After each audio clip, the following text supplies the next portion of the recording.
আসসালামু আলাইকুম ওয়া রাহমাতুল্লাহি ওয়া বারাকাতুহু। আজকে আমরা গুনাহ করার পরেও আল্লাহ পাক যে 13 ব্যক্তিকে ভালোবাসেন এই সম্পর্কে একটু আলোচনা শুনবো। এক নাম্বার, যে ব্যক্তি নিজের ভুল বুঝে আন্তরিকভাবে তওবা করে আল্লাহর কাছে ফিরে আসে, আল্লাহ পাক এই তওবাকারীকে গুনাহ করার পরেও ভালোবাসেন। 2 নম্বর, গুনাহ করার পর অশ্রুসিক্ত হয়ে কেঁদে কেঁদে আল্লাহর কাছে ক্ষমা চাওয়া ব্যক্তিকে আল্লাহ পাক খুব ভালোবাসেন। মহানবী সাল্লাল্লাহু আলাইহি ওয়াসাল্লাম বলেন যে মান বাকাত মিন খাশয়াতিল্লাহ লা তামাসসাহুন নার, যে ব্যক্তি গুনাহ করার পরে কাঁদে আল্লাহ পাকের জাহান্নামের আগুন তাকে স্পর্শ করবে না। 3 নম্বর, গুনাহ করার পর যে ব্যক্তি লজ্জিত হয়ে অনুশোচনা করে, আফসোস করে, আল্লাহ পাক তাকে ভালোবাসেন। মহানবী সাল্লাল্লাহু আলাইহি ওয়াসাল্লাম বলেন আন-নাদামু তাওবাতুন, অনুতপ্ত হওয়া, লজ্জিত হওয়াই হলো তওবা, অনুশোচনা হওয়াই হলো তওবা। 4 নম্বর, যে গুনাহ করার পর নেক আমল বাড়িয়ে দেয়, ভালো কাজের মাধ্যমে নিজের আমল নামা ভারী করার চেষ্টা করে, আল্লাহ পাপগুলো নেক আমল দ্বারা মুছে ফেলার চেষ্টা করে, আল্লাহ পাক বলেন ইন্নাল হাসানাতি ইযহিবুনাস সাইয়্যাত, নিশ্চয় সৎকর্মসমূহ পাপসমূহকে মিটিয়ে দেয়। এমন ব্যক্তিকে গুনাহ করার পরেও আল্লাহ পাক রব্বুল আলামিন ভালোবাসেন।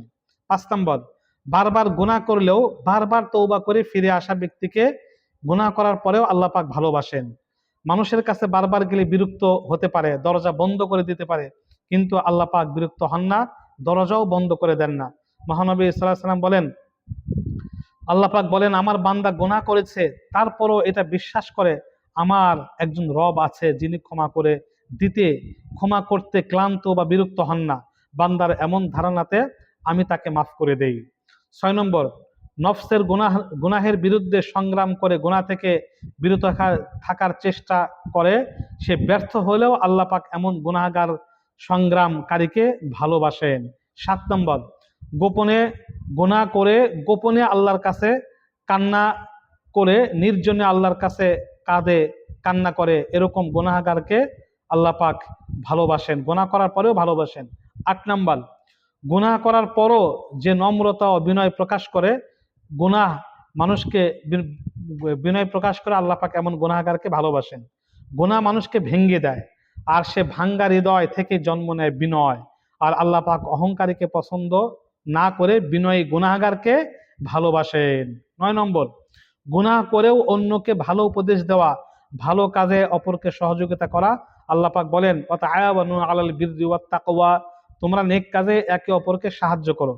এমন গুনাহগার ব্যক্তি যে গুনাহ করার পরেও অপরকে নেক কাজে সহযোগিতা করে, নেক কাজের কথা বলে, আল্লাহ পাক এমন গুনাহগার ব্যক্তিকে গুনাহ করার পরেও ভালোবাসেন।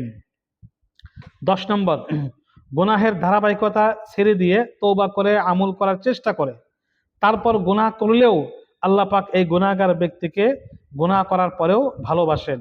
আল্লাহ পাক কোরআনে বলেন ইল্লা মান তাবা ওয়া আমিলা সলিহা, তওবা করে এবং নেক কাজ করে, তারপর যদি আবার গুনাহ করে, এই গুনাহগার ব্যক্তিকে আল্লাহ পাক ভালোবাসেন। 11 নম্বর, কোনো অবস্থাতে আল্লাহর রহমতের আশা ছাড়ে না, এমন গুনাহগার ব্যক্তিকেও আল্লাহ পাক ভালোবাসেন।